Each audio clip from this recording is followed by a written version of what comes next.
What is going on, golf fans? It's your boy Gsluke here with our DFS and betting live stream for round 3 of the John Deere Classic.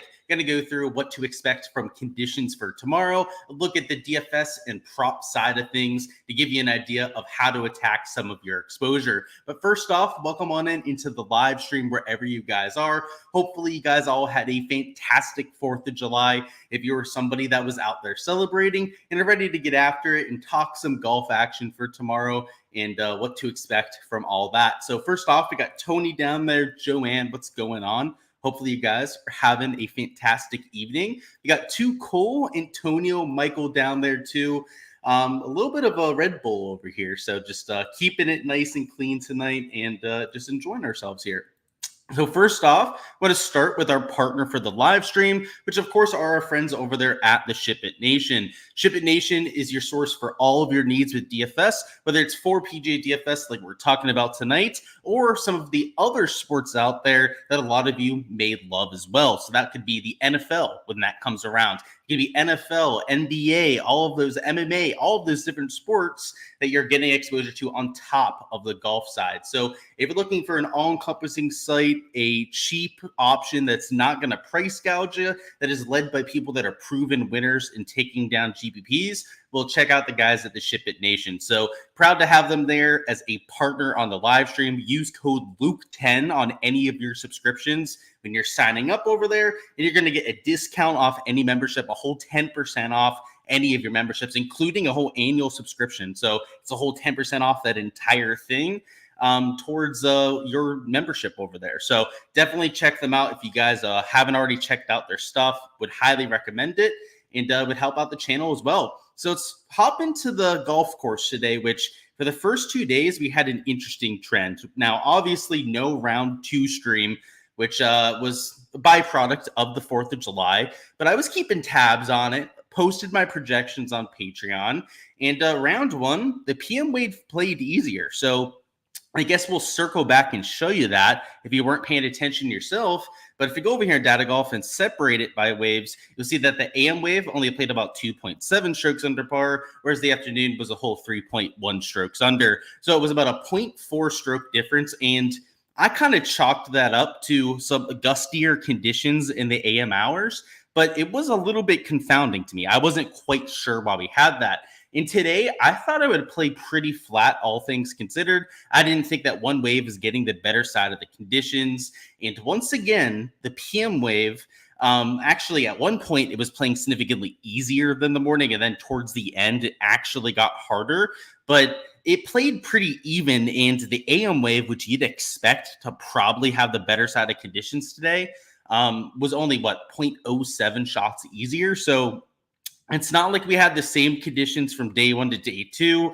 And if anything, today was a chalk, just a complete toss-up, right? So that's kind of what I called for. I played guys from both waves. I didn't really have any sort of bias in my projections towards the morning or the late guys. It kind of played out that way, but it does make our job extremely difficult out here for round 3, because when we take a look at the weather forecast, it's also pretty much a toss-up, right? It's kind of hard to find something out here, this weather forecast, whether you're looking at the AM hours out there for Saturday on this HRRR model, or some of the PM hours. Your highest sustained winds are about 9 miles an hour, and that's at 10 a.m. Local time over there in Illinois. So that's about the mid-morning. So, and that's only for about an hour. It's about 7 miles an hour at max. Other than that, out that in the morning. And then in the afternoon, it's about at max about 8 miles an hour of sustained winds. So I wouldn't say that it favors one side or the other. And kind of like what we saw for today, I think it's going to be a little bit of a toss-up. So when you take a look at my exposure, some of the guys we go through here as highlighted plays together for the DFS side, that is the fantasy side, you're going to see that I'm taking some early guys, some guys that'll probably be in the middle of tee times, and even some later starters. In fact, I already uploaded my player pool before we got the tee times, because even if they change it to threesomes off of both tees, which I guess is a possibility considering that 77 players ended up making the cut here. So it's a rather large number. I guess we'll have to see what they do. I think it'll be twosomes off of hole number 1. But even if they did change this to threesomes, it doesn't change my strategy. I think this 0.07 shot difference is very likely. And I think, if anything, if I was looking at this forecast, again, assuming two sums off of the first hole, which we can check here in a second, if they're going to do that, I think the PM wave is going to play easier. And it's not so much the fact that conditions are going to favor them, maybe marginally with warmer temperatures, low winds, right? Pretty much low winds the entire day, but just better players, right? I think that's the most important factor there. So I'm going to go over here to the PGA site, see if they've posted these three tee times, not round 4. Let's not get too far ahead of ourselves. I don't think they have. So yeah, still nothing over there quite yet. We can circle back on this, or maybe someone down in chat will let us know when we get that update from the PGA Tour. Again, I'm assuming that we're going to get those two sums off of hole number 1, but even if they do change this to three sums, it's really not going to change my process all that much. So that's what I'll say about that over there with the forecast. We'll look at a few other models just to make sure that we're doing our due diligence here. So this HRDPS model, a new one over here on windy.com, you'll see that it's calling for calmer conditions than even what this HRRR model forecasted. So about 5-6 miles an hour at the very most throughout the day. And your wind gusts just there in the low teens, which are pretty much nothing for PGA Tour standards. You go to the NAM model, it's much of the same. In fact, maybe even the PM wave getting the slightly better side of things there. Same thing with Media Blue, Icon. Middle of the day is slightly spicier here, but you kind of get it with both sides, right? Your morning starters, your end of the round will be windier. Your later starters, the earlier part of the round would be a little bit harder. But once again, not that much in any of these forecasts that you can feel that good about from a weather wave perspective. So that's what I'll say about that. Again, somebody down in chat, if you happen to see the tee times or happen to see a tweet about that out there by the PGA Tour, if you could let us know. But it's not going to have a huge impact regardless, unfortunately. Let me go ahead, bring up our projections. Let's talk through some of my top options and talk through some strategy out here for Showdown. So I missed talking about this for round 2 because I love myself some good old game theory. And just in case you're new to Showdown, just in case you're new to PGA DFS in general, PGA DFS is hard to predict for an entire event, right? When we have a 72-hole sample size, you get studs that miss the cut. You get random winners, right? 100, 200 to 1 sometimes. But what's even harder than getting a whole 4 rounds to work with is trying to just predict it over 18 holes, right? I mean, there's a smaller sample size of anything out there, right? It's just how numbers work. Smaller sample size has more variance, more volatility, and you kind of got to know that when you're going out there and playing PGA DFS.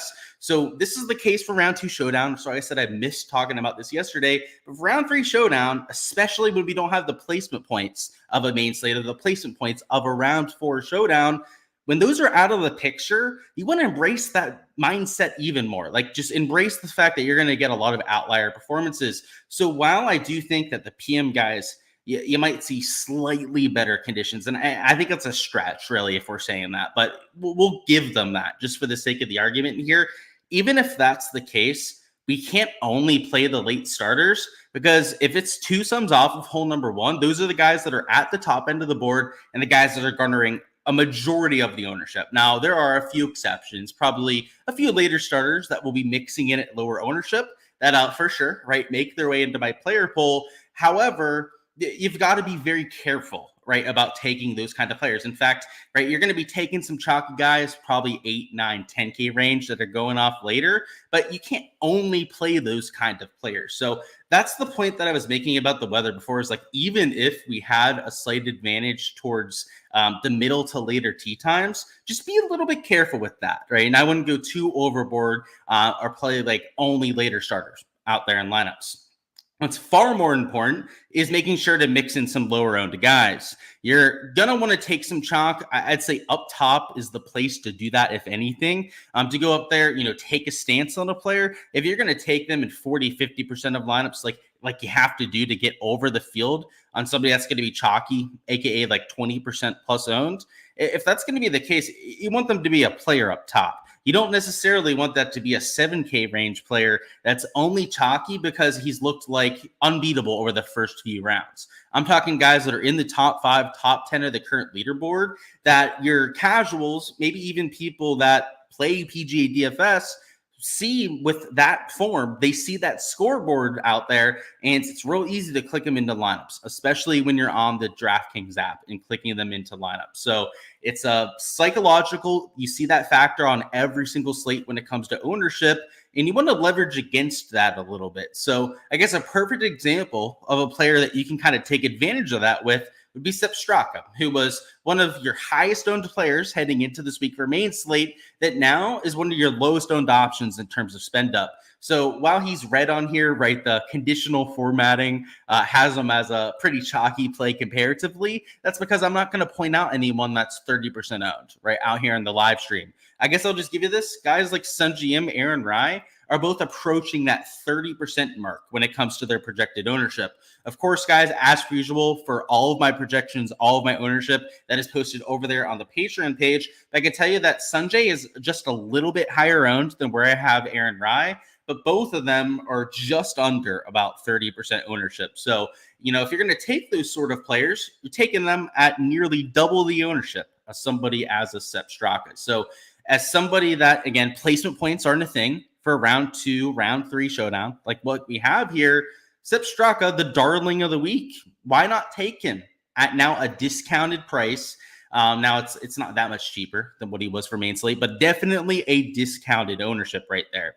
So next up, we've got Keith Mitchell, who is getting some ownership. So I've got him at 18.8%, and I think in some contests, he can be 20 to 25%.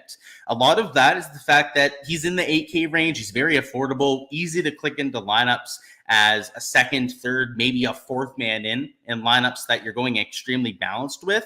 The fact of the matter is he's also gaining a bunch of strokes on approach. He's been doing it with the ball striking. You saw that round 1. That's why he was a solid play for round 2 showdown. Also a reason why I took him for some of my props for today, and he went nuclear, which was nice to have. But what I'll say about him for round 3 showdown is if you're going to take a stand on a player as chalk, there's got to be a reason for it, right? You don't go out there and tail somebody because they've luck sacked it with their putting in around the green play. Now, if it's a Brendan Todd, Denny McCarthy type that's kind of known for that, then maybe you could try and tail that sort of player. I wouldn't recommend it, right? I prefer the ball striker side. It's just a little bit more consistent, a little bit more sustainable.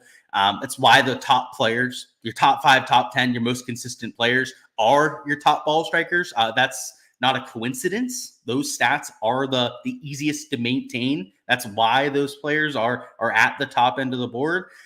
Mitchell is doing exactly that. He's going out there. I mean, just to give you an idea, I'll just cite you some of the stats over here from Data Golf real quick. Mitchell has been fantastic. So let me find them on here. Shouldn't be that hard to find because he's played so well over the first few days. So Killa Keith, which for some reason, okay, there he is, minus 10. He's gained 0.97 strokes per round. Actually, sorry, that's only round 2. Let me get it for rounds 1 and 2 so we can get a slightly better picture here. So for the week, he's slightly negative with the putter over the first 2 days, slightly negative around the green. So the 2 luck box categories, especially for Keith, right, would be those 2 categories. He's negative in both. Gaining 2.5 strokes approach per round, and then gaining about 3/4 of a stroke per round off the tee. So again, the categories we care about, he's gaining over 3 strokes per round with the ball striking stats. That's what I'll take with some chalk up top. And 18.8% isn't anything outrageous either. It's not like he's a 30% owned player that you'd have to take in 2/3 of your lineup to get leverage on. If you threw him in 35 to 40% of your lineups, you took him as an aggressive stand, you'd get your leverage there, and you'd also wouldn't be breaking the back, right? Like you're going to have to find some spots that you're taking at some more aggressive exposures, right? Like at 35 to maybe 45% ownership. And to me, a ball striker like Keith Mitchell is that kind of guy. And the one thing I'll say about conditions is that they're still going to be soft, right? We had all that rain that led to the lift clean in place out there on Thursday.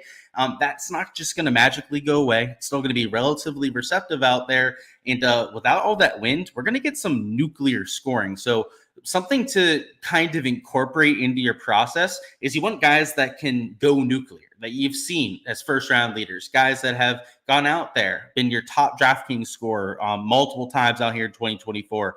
Sepp Straka is that kind of guy, right? Can run super hot. Keith Mitchell, I mean, need I say more? I mean, just look at what he did today, right? Went out there, nuked the slate. You want those kind of guys mixed into your player pool. So I guess a shots gained, birdie or better percentage. Like, yeah, birdie or better percentage is probably the best way to go about it. But like sometimes it's more than that. You might want to look at guys that are gaining over 5 shots gained per round, because there's an art form to going out there and just blitzing a golf course like you can see these guys do. Next up, we've got Mark Hubbard. I'm taking him at relatively low ownership. So I've got him at about 12.4% projected ownership, which compared to guys like Adam Svensson, even a Lucas Glover here, he's solidly lower owned. Now, Glover isn't over 20%. He's just under the 20% mark. But Svensson is getting pretty chalky up there, $8,600.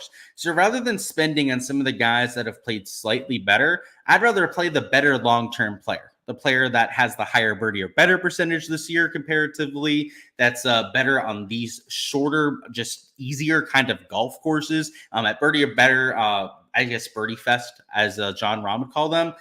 This is the kind of course where Mark Hubbard normally makes his hay. So I'll take him at relatively low ownership, and it's all because of his leaderboard position. People would rather play a Seamus Power.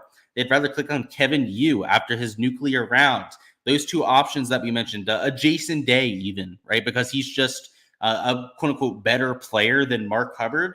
And I get it. Jason Day is a better player long-term than what we have here with Mark Hubbard.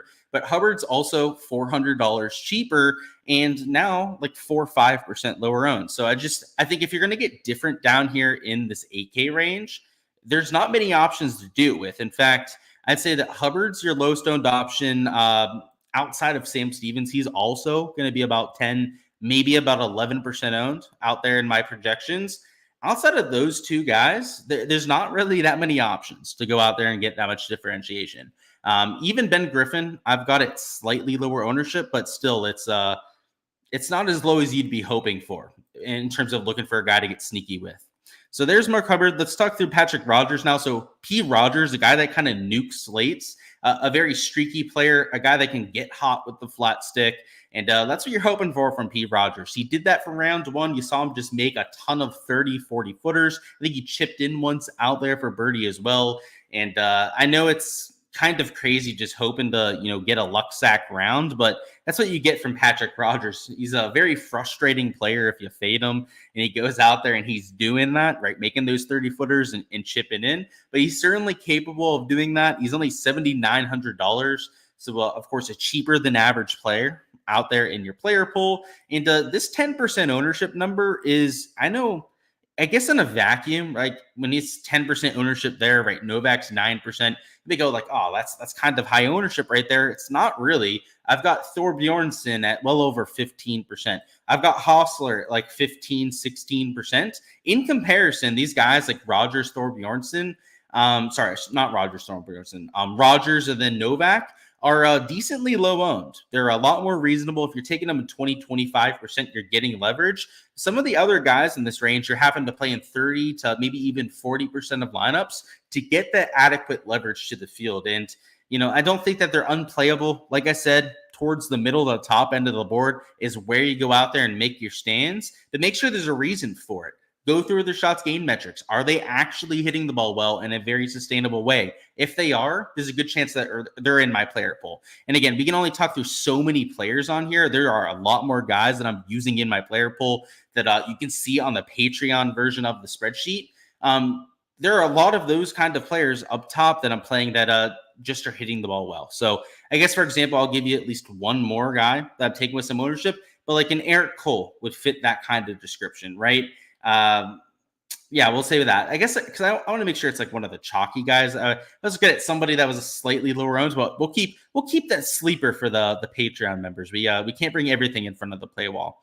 So Andrew Novak, I like the way he's playing. He started 3 over par over his first 2 holes, and then ended up 4 under par after round 1. So obviously rebounded quite well after this first 2 holes. And then I continued it into today. It was a player that I took for my round 2 showdown exposure. And I'm going to ride into round 3. He's just a player that really fit this course. He modeled well for me this week. You can see he was my number 10 play in the field when it came to my modeling. And he's still only about $7,700 despite playing extremely well. So I'll mix him in. He's been on a bunch of leaderboards out here in 2024. So not really a surprise that he's popping out there. Somebody that we're seeing once again up there in the top 20. And wouldn't surprise me if he held that position, potentially moved up there into the top 10, top 5. We've also got ourselves Sami Välimäki. He had, of course, the nuclear day 1 today. Took a little bit of a step back, right? Did not have his best stuff out there for round 2, which a lot of people will jump ship on that sort of player. But if you look at his rounds 1 and 2 effective stats, he's still gaining a bunch of strokes with the ball striking stats. So if you're looking for the same kind of stat profile as you have with a Keith Mitchell and a lot lower ownership, that's what you're getting with Välimäki. He's been about neutral with both of the short game categories, both with the putting and the around the green play. What you're getting with Sami Välimäki is a player that has been hitting the ball well the first 2 days.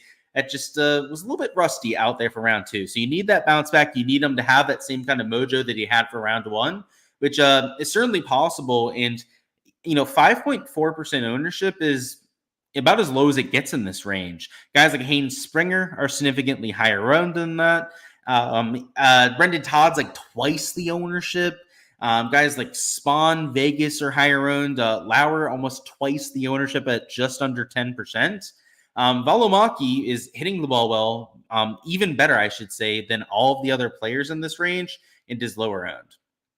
Down here at the bottom end of the board, I guess CT Pan, worth noting as a pretty chalky play that you'd want to be pretty careful about. Same thing with Harry Hall. Both of those guys at the top end of the board, so predictably getting quite a bit of ownership. And then Hayden Springer, too, also a guy that's getting quite a bit of steam. A lot of that because of the fact that he's at the top end of the board. Players that I'd prefer to get to, if you're trying to get cheap and trying to get a little bit different with some of your exposure, would be guys like a Mac Meissner. Meissner also really doing well with the shots gained ball striking, both off the tee and particularly on approach, has been sharp over the first few rounds. And he really tears apart these easier tracks, at least based on his short 2024 sample size. So sort of player that I was on to start the week, right? We mentioned him out there on our Wednesday live stream. And now that he's playing well, he's relatively low owned. I've only got him at about 6% ownership out there in Showdown. He's the kind of guy I'd rather mix in. He'll be about half, sometimes even like a third the ownership of some of those chalkier options around him. And based on form, based on course fit, I have projected for higher fantasy points. So why wouldn't I take the lower owned, higher upside option out here with Meissner? And then I believe the last play we're going to talk through, and there's actually not a lot of pure like dart throws that I'm taking. A lot of times there's 5, maybe even 6 guys I'm taking down there at like $6,800 or cheaper. But for this slate, I believe it's only this one, and it's ADDC, who normally is all about the putter. He's just nuclear hot with the flat stick sometimes. Somehow has found a little bit of something this week. So I'm looking at the event averages right now. And if you take a look at him, he's gaining with the putter about 3/4 of a stroke per round, which is, it's great. Okay, it kind of does that. The great thing, the reason why he's -8, he's T32, which is pretty good for him this year, is he's gaining 1.5 strokes approach. If this guy has found something with the irons, if he can just continue that going forward, he's going to convert a lot of those birdie looks. And what you like about ADDC is that he's a very aggressive, high birdie percentage player, which in Showdown gets the job done. You can make 3-4 bogeys as long as you're making 6-7 birdies to try and offset that. So in ADDC, if you're going to take a pure flyer play, you're not really going to get, at least very sustainably, you're not going to be guessing the guy that shoots -7, -8 very often, unless you're just completely scattershotting down there in the 6K range. If you want to be more efficient about it, try and take guys that even if they don't shoot some super nuclear low score, like even if they shoot like a -3 or something like that, maybe it's a -3 with 6-7 birdies. That's the kind of round that ADDC throws up quite often. So if you're going to go with a pure flyer play, he would probably be my favorite option. But that's an idea of some of my top highlighted plays. Again, these aren't my only plays for tomorrow. Again, if you want my entire player pool, some perspective on where all of my exposure is going to be, I can't give that out to all of the masses out there on YouTube. That wouldn't be fair to my own exposure. Check it out over there on the Patreon page. So it's on there to go out there, right? Find some plays if you need to round out your player pool. It's not out there just to go out there and copy and paste into a player pool, right? Like that's not the idea. The projections are there for that. Same thing with the ownership. That's there just to copy and paste into your process.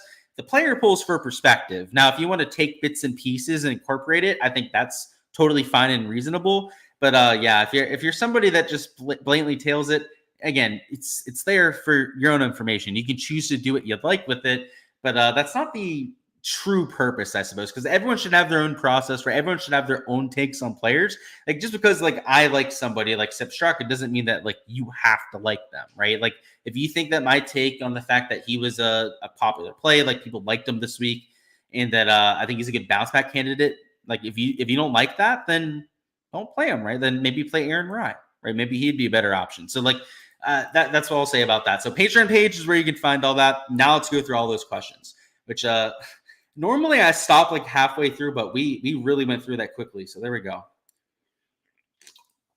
You had some slappies today.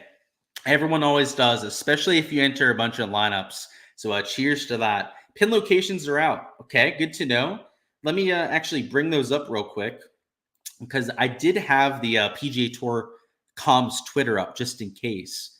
So good call on that. Thank you, Antonio. What's going on, James? You're winning $150 right now. Only played one game, though. Yeah, I don't know your entry fee, but yeah, that could be really good, right? Depending on the entry. So congrats, maybe. If it's like $100 entry, hopefully it moves up a little bit.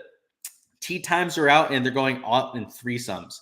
Yeah, so that's good information. Let me go ahead and just bring that up so everyone can see that. It doesn't change my process whatsoever, right? Like I said, I'm not playing a weather edge either way.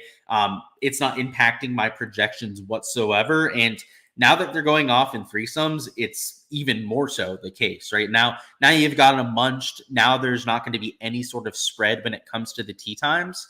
So yeah, good to know, especially for props. That's great information. However, it's not going to change my process all that much. So they've got who? Thorbjorn and Wilson Fur going off by himself.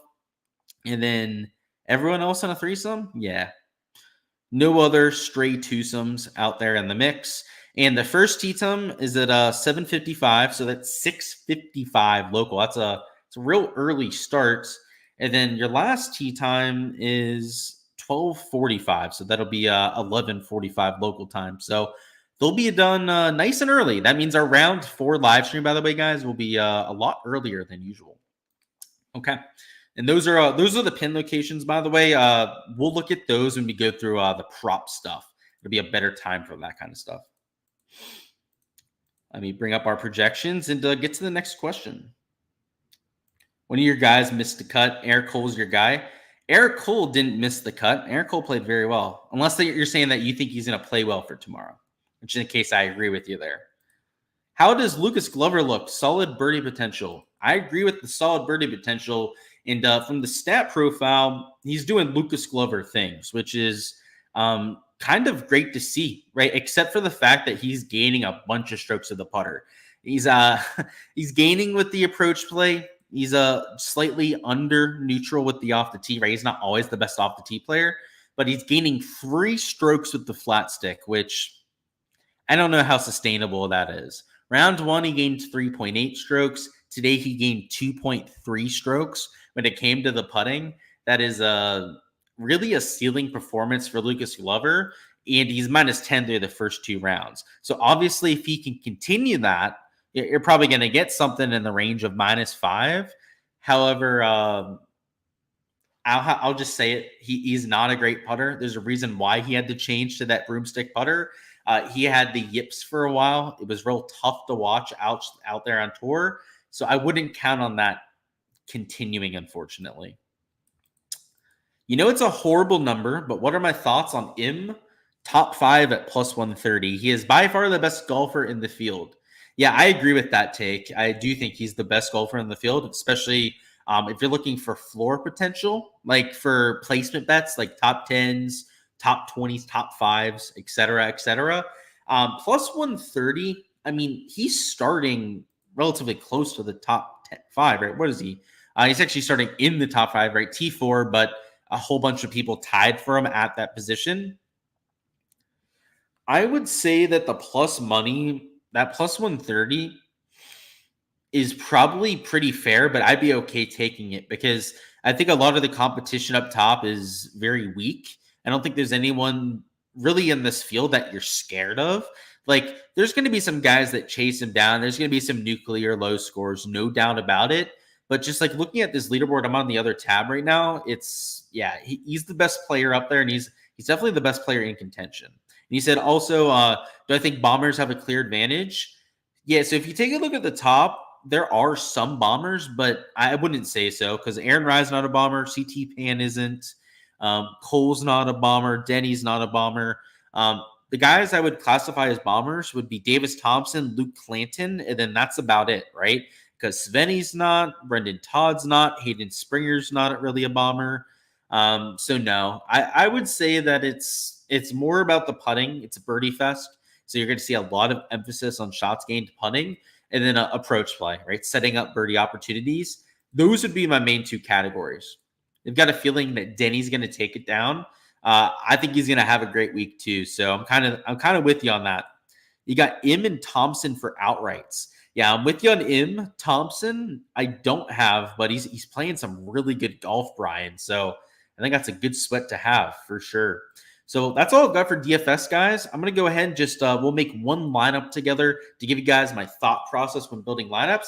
And if you guys haven't already, smash that like button. Go ahead and do that for me, and just get those numbers up. Right, I can't see the live like count or anything like that. Honestly, I don't really care about where it's at. But hey, it helps get it out there to more people. YouTube likes when there's more likes on a piece of content. So I'm obligated by the algorithm to go out there and ask for them. So just get it out of the way. Sore thumb out there. Just go out there, grab it, and click that little like icon.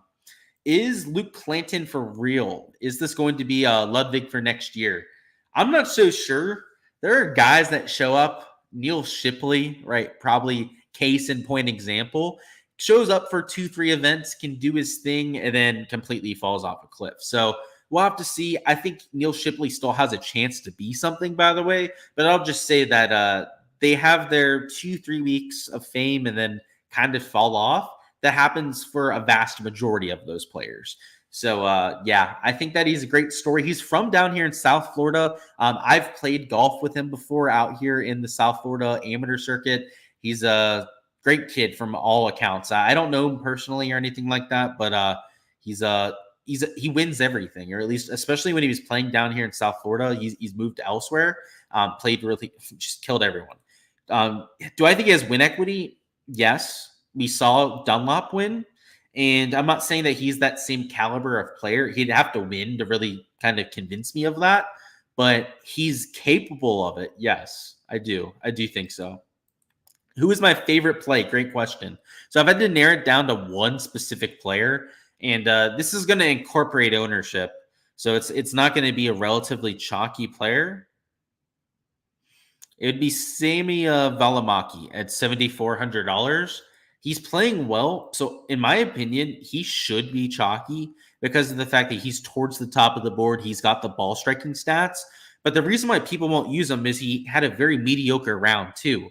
So he got almost all of his work done in round one. Round two, ball striking stats were decent, but score didn't really reflect that. So, yeah, he's my favorite because you're getting him at like 5% ownership. And I think he's got just as much upside as some of the chalky guys. Round scores just dropped on FanDuel. That is perfect for when we get to props. But speaking of, we're going to talk about props, I should say, here in about 5 minutes. But let's just build one lineup together so I can give you this perspective on my lineup building thought process. So we're going to build this for the big field GBP because, and first off, it's important to note that because you have to frame your process for building lineups based on the contest that you're entering.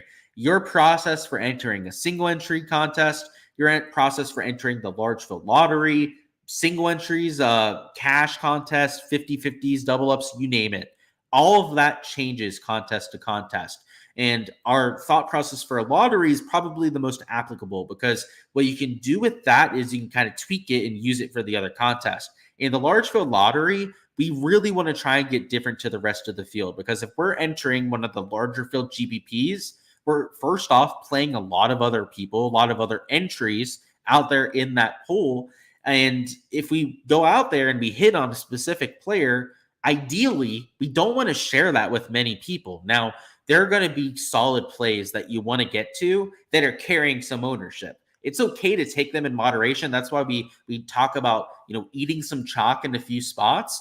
But in a lottery contest with 3, sometimes even 4 spots, you want to be actively looking to leverage against the field. Go out there, and when you hit, move up those leaderboards and not share them with a ton of people, so that in a lineup, in your lineup construction, if you have 4 ceiling performances and then 2 guys to just kind of just get the job done, you can actually take down one of these GPPs. I think a lot of people think that you have to have the 6 players, the absolute nuts, to win the big $20. That's not true.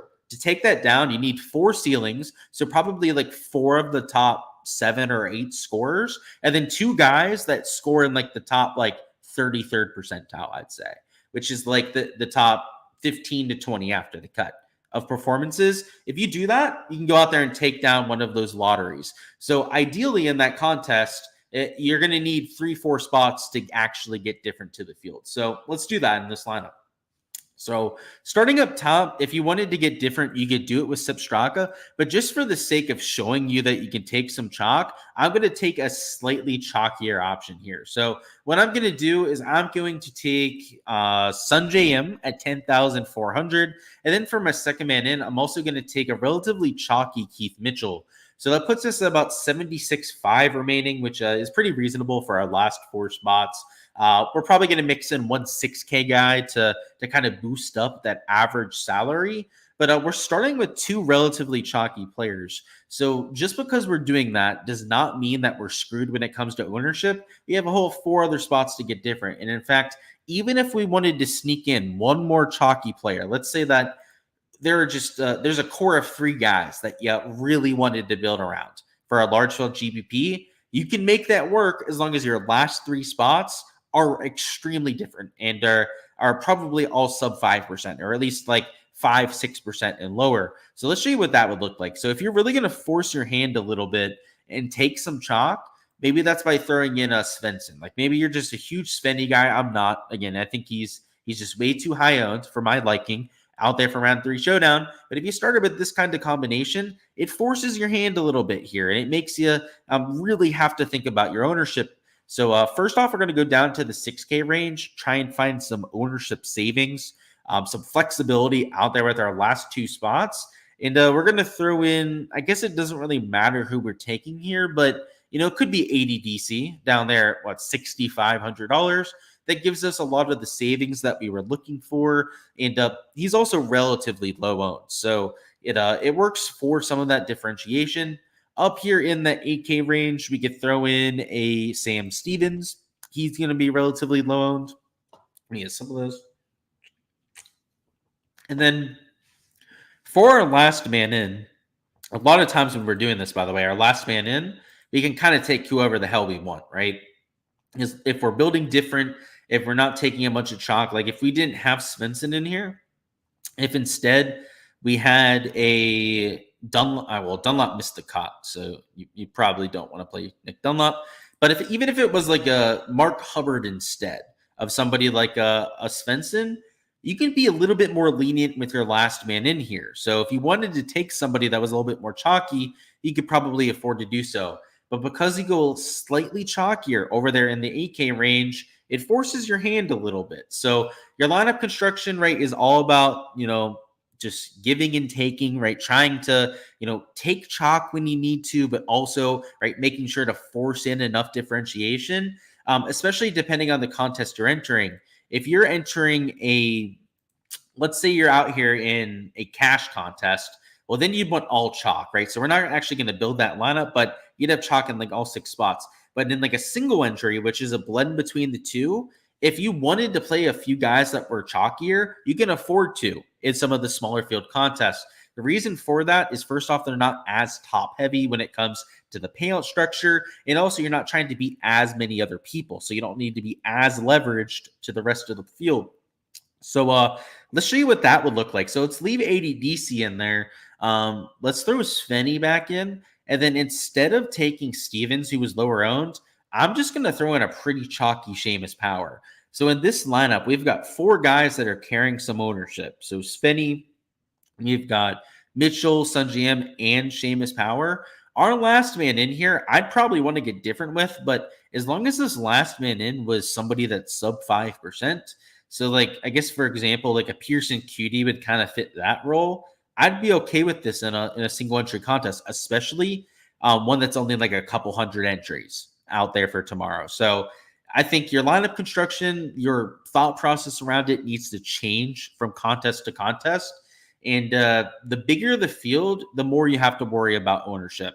The smaller the contest or a cash contest, the less you worry about ownership out there in your building. In those builds, you're just trying to go out there and build the best lineup in terms of projection. So that's what I'll say about my process out there for DFS. And you'll see a lot of that reflected with my player pool. Let's see if there's any last second DFS questions. And if not, we're going to hop into props. What's going on, Taylor? He said, thanks. Thank you for stopping by. Cheers to you.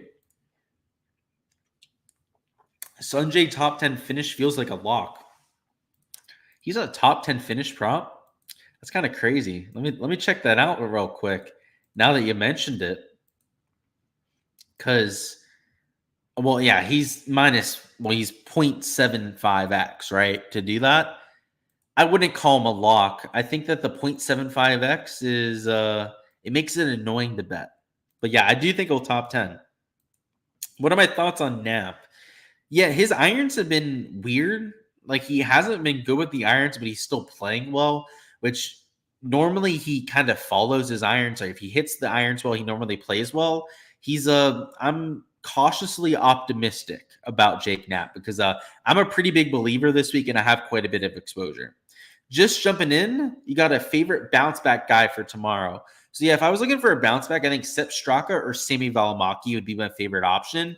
Valimaki's got a late tee time because he still played really well out there for round 1. But if you're looking for an earlier guy, it's Sepp Straka. He's also relatively low owned. And then Valimaki 2 for a little bit of a bonus pick there, Cap. Alrighty. So let's talk through some prop stuff. So what I'm going to do is bring up some of the averages out there from today, which, of course, I forgot to do. Something I do quite often, but we'll get them up here in just a second. And I'll go over those with you. And then afterwards, we'll go through the prop boards, which round 1, we ended up sweeping all of our props. We ended up getting every single prop correct. And then today, we only entered 2 slips because I didn't see any value that I liked, which, given the conditions were so much more difficult than round 1, was probably a good idea. So we ended up profitable. We hit one of the 2 slips that we entered. So it's been 2 straight profitable days. So hopefully we can keep that going for round 3. So first off, stroke average was minus 1.08. Birdie average went way down. It was well over 4 the first round. Actually, it was about 5 out there for the first round. Went down nearly 1.5 per round, down there to 3.58. Bogeys or worse was 2.23. That actually didn't move. Oh, didn't mean to do that. Didn't move as much as what we had for round 1. Fairway average 2, it went down, but it didn't go down as drastically as some of the other metrics. And green average was about like 13.7 in round 1, went down to 12.54. So with the windier conditions, you saw the field affected, right? You expected that across the board. And that's why I didn't play much today. And I guess just a little bit of a lesson for people out there. And I guess for some, this will be knowledge you have, probably something you've incorporated, but it never hurts to hear this again. When there's a board, you don't need to force an exposure, right? So for today, for example, I knew conditions were going to be harder. It was windy and it didn't look like the boards had accounted for it. The fact of the matter is, I thought that they probably had the strokes too low, maybe the birdies a little bit too high, but I didn't want to take fades at the John Deere Classic. The reason for that, just to show you round one, is this minus 2.9 scoring average, right? And if you took a look at the round two scores, right, it's not like the scoring was bad, right? You still had all these -8, -7, -6, -5, -4 rounds. So when you're on an easy golf course for like this, and conditions like just aren't going to be perfect, like why play a whole bunch? So in the exposure we played, we ended up profiting, which was great and all, but I don't think that's going to be the case for tomorrow, is the reason I mentioned that, right? Is when you get a situation that's a little bit better, maybe they should have strokes lines that are as low as they are. Reason, case being, I should say, the winds tomorrow are pretty much non-existent. They're going to be sub 10 miles an hour the entire day. It's a soft golf course, moving day pin locations, which we'll take a look at right now. I'm thinking that we're going to see at least a 1.75 under par scoring average. If not, especially with the low winds, like 2.5, 3 strokes under par. So I was looking at those underdog lines. I was peeking at them before when we had it up here. They're pretty low, right? Like 66.5, 66 strokes is probably maybe even a little bit too low, if we're being honest. But maybe Prize Picks will have something more realistic. So we'll keep an eye on that. We'll get to that here in a second. We'll start with underdog, but that's what I'm thinking in terms of course conditions. Let's see, any questions? FanDuel posted guys like Rye Denny Thompson at 67.5 at even money. Yeah, I think that's probably the proper line, right? That's 3.5 under par, right? Getting to 4 under par or better. I think that's pretty accurate, right? And Underdog has the 66.5s. I would not take the overs though. Now, the issue with that, I think we'll just talk about it right now, is that also means I wouldn't be taking the unders, right? So if they're like a whole stroke lower, like on a Sanjay, for example, a Straka, for example, at 66.5 strokes, I'm just not going to take them for the under, right? Like, as much as I think it's going to be easy for the next day, like I'm not going to choose those specific players. The ones that I'd recommend taking, whether it's Underdog, Price Picks, whatever the site you're entering on, are the ones that are more comparable to the lines that are at over there at sportsbooks. Now, just looking through what they have here in Underdog, everything seems too low. They have got guys at 6 birdies, which is kind of bonkers. So it's almost like they're just like tempting us to go out there and take fades. I might just not play the slate at all. If at least based on like, I'm sure I'll find like something to enter, but like if they truly priced it like just like where I think they did, I just might not enter. Case in point being this -8 scores, -7s galore, -6s, and even just -5s all over the place. Hell, look at all the guys that shot -4 or better today. All these guys that were making 5, 6, 7 birdies per round. It's tough to want to go out there and take fades, especially when the winds are going to go down. It's going to be moving day pins, which I know I said we were going to look at them, but I don't want to go hole by hole. It just takes too long out there in these live streams, and I know a lot of people just don't have the patience for that. But just looking at them here on some of the more scoreable holes, like the par 5s, for example, it looks like it's set up for some scoring. Just like pins don't look that tucked. Like there's holes like 5 that are pretty simple. Like 6 is as easy as it possibly gets. 7 is, I wouldn't call it tucked at all. Like it's pretty lenient right there. 10 is 6 paces from the side. That's a par 5, by the way. That hole right there. But 17 is a par 5 as well. Like that's a really easy pin location. Plenty of room over there to the left side. It's a real easy spot to bail out to over there in 17. So that's one of the easier par 5 pin locations.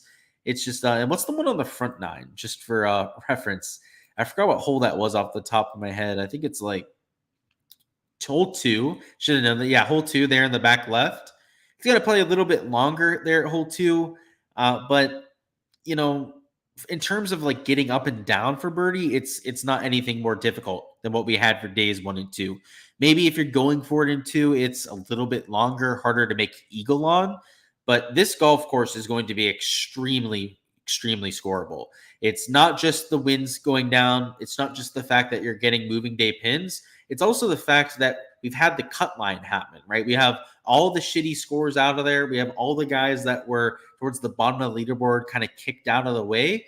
And now you're going to see some of the better scores really get after it. So the scoring average, I think, is going to drastically improve. If I had to just put a guess on it, minus 1.75 to -2, but I think there's potential for it to be even better than that.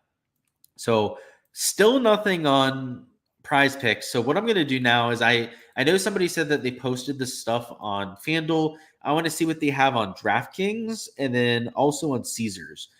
Caesars usually hooks us up with some birdie lines pretty soon off the bat. So we should be able to take a look at those. And then, like I said, we'll take a look at DraftKings too, which I'm assuming, has some stroke stuff posted.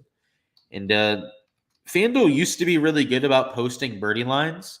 They'd usually post them about as early as somebody like Caesars, but they've kind of dropped the ball on that lately. Let's see. Alrighty, where are we at? What are my thoughts on Struck under 67.5? Yes, I do. And I think he's going to play well, Antonio. Oh, what happened with the screen there? I just realized the other tab went like haywire. All right, we're good. We're good now. But yeah, dude, I like that. Is there any value on Underdog with the greens or fairways? So yeah, I think the strokes are pretty right. It's just like I can't take fades at a birdie fest on moving day with soft conditions and no wind. Like it's just like out of principle, can't do it. So yeah, if we're gonna look at some of the other stuff on here, and then we'll look at Prize Picks after, right? And the reason why I wanted to bring this up is Caesars also has fairway props posted. So let's look at some of the stuff on here first. So for birdies, they're probably gonna have 5.5, I'd guess. But let's see. So yeah, 5.5. But they're juiced under. So look at this. Like Spieth is 5.5, but he's minus 140 towards the under. Aaron Rye, right, is also pretty heavily juiced towards the under over here. I don't know, just good things to know, good things to have as data points. CT Payne is 4.5 and even money. Bunch of guys that are also juiced under that 5.5. Sanjay is a little bit closer to even money, it seems like, but all of those guys are at 6 birdies over here on Underdog. And in fact, they have guys that aren't that same caliber of player at 6 birdies. Like, look at this. So they have a CT Pan up at 5.5, and he's a 1.1x multiplier towards the under. I just can't do it though, guys. So like this is what I mean. So like we're gonna look at the fairways and greens here in a second, but like the plus EV play per the books is undoubtedly to take like an under 5.5 birdies, and I just can't do that. It's not the golf course to do it, and I would rather not enter it and move on to something else.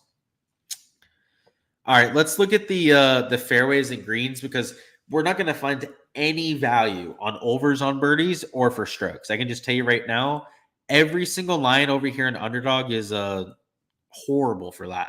I wouldn't do it. You'd be donating money. So let's look at the other stuff they've got. So 14.5 greens.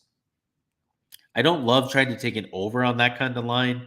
If anything, we're looking for some 13.5s on guys that are solid iron players. And what I'm seeing so far is everyone is 14 or 14.5. So I'm just going to go through it for completion's sake. But if they're all at 14 or 14.5, that's probably a hard pass for me too. And it's not like I think that those are like super accurate lines.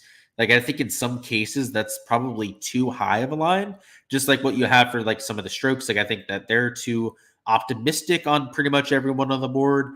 Same thing for the birdies. Like I think the birdies are a little bit too high, but like I'm not going to fade them at this kind of golf course with no wind, with it being so soft out there for round 3. Yeah, no. Unfortunately, I don't see a lot of value. So yeah, look at this. So it looks like some people are betting these fades, but like, I'll just tell you right now, if you want to bet the plus EV things right now, right, on the streams, right, I go over some plays for DFS. Doesn't mean you have to play them, right? Just because I'm not willing to enter the fades doesn't mean that you don't have to enter them, right? Like, so if you're somebody that likes looking at the sports books and being like, okay, let's react to that, Underdog is amazing value right now. Now, am I going to enter any of that? I'm not. No. I told you guys why. Now, I've been doing this for a long time. I know better. That's the reason why I'm not going to do it. But like in over on these strokes, like 66 strokes is a -5. Like that's a wild projection. Like I could see why someone would take that over. I could see why somebody would take an under on Sepp Straka at 6 birdies. I could see why somebody would take this under on that CT Pan birdies, right? Especially with the multiplier on a lot of these different players out here, right? Like I understand taking the fades. At the same time, I wouldn't recommend it. At least if you're following what I'm doing here. Let's see. So nothing over there yet. Let's look at pick six. So we'll look at pick six. Hopefully, give Prize Picks the time that they need to post their board, and then hop into that side of things.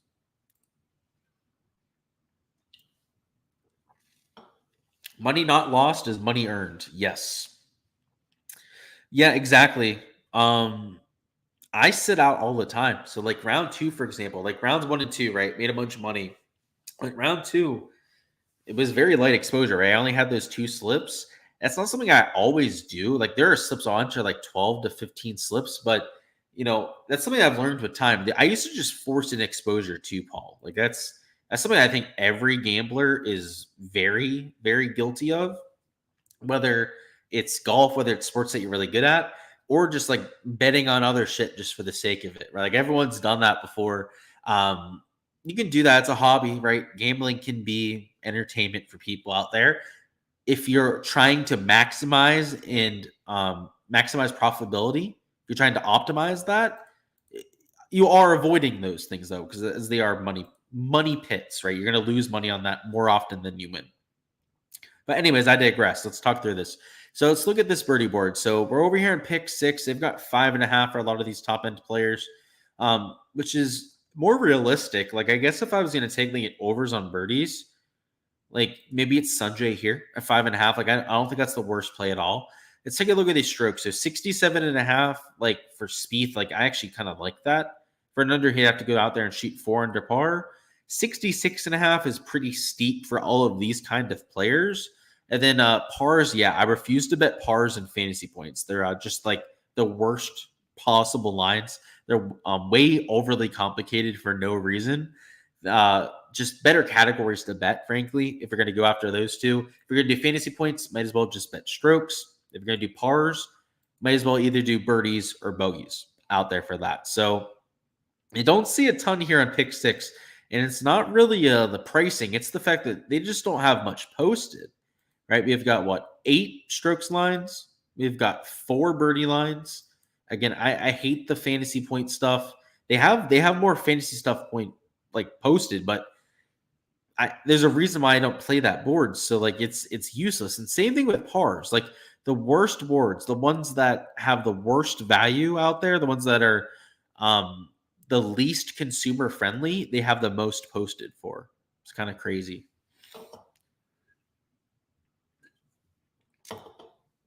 So if you wanted to go about this, I wouldn't hate that.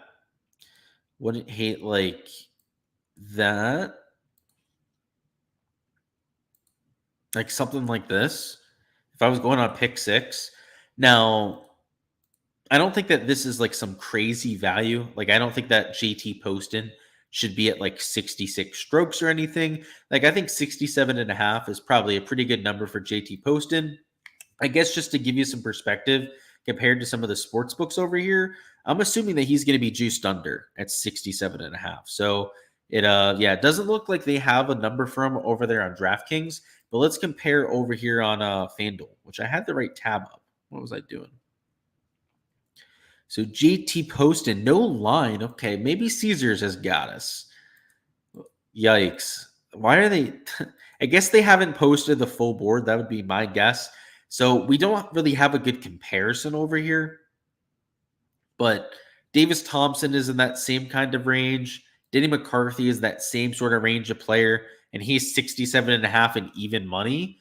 So yeah, these guys at 67.5, like Spieth for sure, Poston with his top 6 finish last year at this golf course, pretty solid leans at that, I'd say. And Sungjae Im at 5.5 birdies It's not like it's massive value compared to the sportsbook. Again, he's even money at Caesars at 5.5, but I do think that line makes sense. We do have a little bit of a board over here on Prize Picks, and let's see what we're dealing with. So strokes lines that are significantly higher, right? So they've got Straka at 67. They've got Spieth at 67. So it is 0.5 lower than what they have on pick 6. That is good to know. Poston is at that same line. And then what do they have for birdies? So Sanjay's at 5.5. I think that's a pretty fair line. But they have some other guys also posted at that number. So it looks like the Prize Picks board is a lot more reasonable. In fact, if we're going to try and find some like unders on strokes, it looks like there's a few spots where we could probably make that happen. The issue is with that underdog board is it is just nuked out of oblivion. I mean, like even the shitty players, just to like give you an idea here, like if I was going to take any fades, like CT Pan, like where's CT Pan? They probably have a line for him, huh? So yeah, look at this. CT Pan, right? 67 strokes. What is he over here? A whole stroke lower, right at 67 strokes. Like, if anything, like you take that kind of fade. So we're not going to enter any fades over there in underdog. Let's see if we can find any positive stances over here on the Prize Pick side. Obviously, all of my exposure will be posted over there on the Patreon page as I get to it.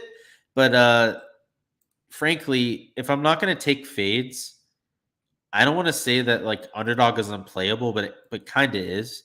And like pretty much across the board, I'm just like not going to play on that site if they price it like that. Prize Picks is where I'm going to put a majority of my action over there for tomorrow. So just looking at this, these guys at 68, I'm looking at the bottom end of the board just because the guys at 67 or even like 67.5, it's I don't want to say I hate those guys, but it is asking quite a bit to go out there and shoot -4. The guys at 68.5 are the ones that I kind of prefer. So just looking at this, Joel Damon, I'm not saying I'm going to take this, but at first glance, kind of feels like my favorite option. That is at 68.5. And because there's not a lot of other guys that I feel comfortable getting to, I'm probably going to have to take somebody at 68 strokes for an under. So Joel Damon, just to check on his stat profile. So this is over here on Data Golf. We're going to look at the first 2 rounds of data. So Joel Damon has played pretty decently over the first 2 days. It's actually just control F it, make our life a little bit easier. He's losing about 2 strokes per round with the putter, which is kind of on brand. He's a little bit streaky with the flat stick. But look at the ball striking numbers, right? Gaining just under a stroke per round off the tee, gaining nearly 2 strokes per round when it comes to the approach play. It's very sustainable. And if he can improve with the flat stick, could go out there and really improve on what he's done the first few days. So I kind of like this Joel Damon prop. The thing now is going to be to find a pair because even Prize Picks, which I think has a slightly more reasonable board, is still kind of stingy. Like Luke Clan 67.5 is like, come on, like he's at 3.5 under par for a projection. Like that's kind of crazy. 4 under par for Denny, 4 under par for Straka, right? Is like kind of crazy. And I know, right? They're even lower over here on the underdog side. But yeah, even on Prize Picks, I still think they're slightly stingy. So maybe they'll post a few more boards here in a second. Let's take a look at some of the birdie lines. So 5 birdies, I don't think it's going to be a 5 birdie average. Again, just for reference, birdie average today was about 3.6 per round. We showed that a little bit earlier. Round 1, though, it was just under 5 per round. So it was way up, right? Huge difference between rounds 1 and 2. I think it's going to be like 4.5 to maybe like 4.75 per round. So some of these guys on here that are at 5 birdies, if they're an elite tier birdie maker, like they could make sense for an over. The guys at 5.5, you could take them for an over, but at the same time, I'd prefer a lot of these guys for their strokes instead. So what I'm going to do here, I don't like this slate. It's why I was hesitant for round 2. I guess the thing that's helping us this time around is that the conditions are better, right? We're not going to get the same kind of wind.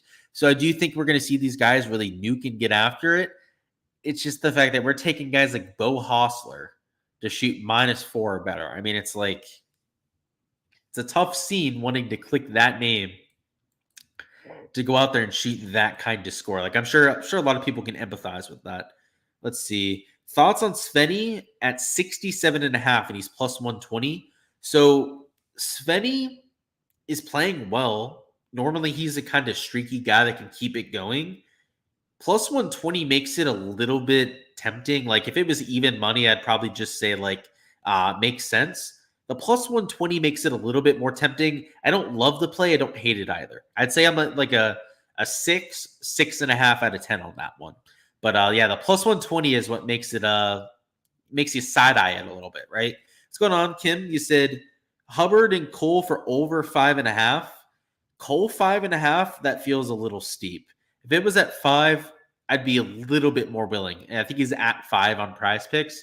And Hubbard, same thing. Like, unless you're getting like +150, +200 juice, if you're getting that like +200 juice, then by all means, that maybe I'd consider it. But yeah, not at even money. You kind of want to smash the overs on strokes. Yeah, the place to do it, man, would be on Underdog. These lines are out of hand. Like Jordan 66.5 it's just kind of crazy. Like, I even think the 67 on Prize Picks is kind of crazy. But yeah, the unfortunate part is, and if you're just joining us, I mentioned it before, I refuse to fade guys at this golf course. It's a joke. It is extremely easy. It's almost too easy out there for the PGA Tour. It's going to play like 2.5 strokes under par tomorrow. Birdie average is going to be like nearly 5 per round. So if you fade guys, Omar, and I'll just tell you, like, the plus EV thing is to go out there and do that. I don't want to talk you off it too much. Just know that if you enter enough fades, you're going to get a decent amount of guys that just like shoot -7. That screw it. It's the most tilting thing, right? Because like, per the value, per the sports books, all that, it made all the sense. And then you have a guy go out there and do that. It's just, that's why I'm not doing it. I'm not exposing myself to it. And what we're going to do is try and find guys like Joel Damon that make sense. So we got Joel Damon for an under at 68.5. Again, he's got to shoot -3 to cover that. What I was mentioning before was trying to find a guy at 68 strokes that we're going to hope that can shoot -4. So I think there's a few more options that I liked there. I was kind of looking at Jake Knapp. Let's see. I wish Eric Cole was 68. That would have been a spot to consider. I'm going to throw Poston in at 67.5. I was eyeing that over there at pick 6 before. I don't think it's the worst play at all to consider over here. Same thing with Keith Mitchell, especially with the ball striking stats that Keith Mitchell's been posting. So I'm going to take Knapp out of here. Reason for taking Knapp out is his shots gained approach hasn't really been up to snuff. So it's, I guess, choose between these three. So the Joel Damon stat profile we already looked at was pretty stout. Let's double check on what we have with JT Poston. I know it's not terrible, but he didn't have his best stuff for round 2. That's for dang sure. So he's gaining with the putter, gaining around the green, and then the irons are slightly negative. I don't know. He tied for 6 last year. He won the year before that. I probably still give him a pass for that, if we're being honest. So we could go with this for a 3-man. The Keith Mitchell stat profile, if you weren't here before, we already went for a full deep dive on that a little bit earlier. He's gaining like 3 strokes per round on approach. It's next level stuff. He's like number 1 in the field. So if you're looking for a stat profile monster, he's probably your number 1 guy in the field. So we could just do a 3-man. The 4.75x isn't the best payout. So I guess that's the hesitation, right? I was kind of hoping to get a few more categories to perhaps find a way to kind of juice this up a little bit. We could go down to a 2-man, just do the 2.75x out there for a 2-man, but even that's not the best payout either. Let's see. Let's simmer on it just here for a minute. So what I want to look at over here on the Underdog side is what they're doing with these the props that they're ripping off. So they took off a birdie prop here, and then they attached the multiplier. So okay, They're doing a little bit of bumping, it seems. Strokes lines all look pretty consistent from where they were before. It looks like, if anything, they're starting to move around some of the birdie lines.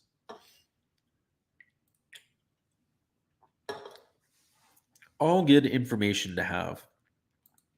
Alrighty, just for the sake of the live stream here, we're going to go with this as the official stream slip. Now, I'm not entirely sure I'm going to go with this exact combination of 3 props, but all 3 definitely ones that are going to be on my spreadsheet here in just a few minutes. So I'll have to figure out exactly how I deploy them. When we get a few more categories, I'll probably try and find a fade or 2 to go out there and mix in and maybe enter like a 2-man, right? A 3-man slip that are full payouts out there for my people over there on Patreon. So, of course, for all my exposure, whether it's the eventual underdog stuff that I end up entering or the stuff over here on Prize Picks that I'm getting to, make sure to check out the Patreon page. On there, the prop tier is how you can get access to all of those slips that I'm entering. And then on the DFS tier is where you can get access to all of my DFS projections, my player pool, and that spreadsheet that you saw throughout the live stream. That's all I've got, though. Hopefully you guys feel a little bit more prepared for tomorrow. And if you haven't already smashed that like button, go ahead and do so before you end up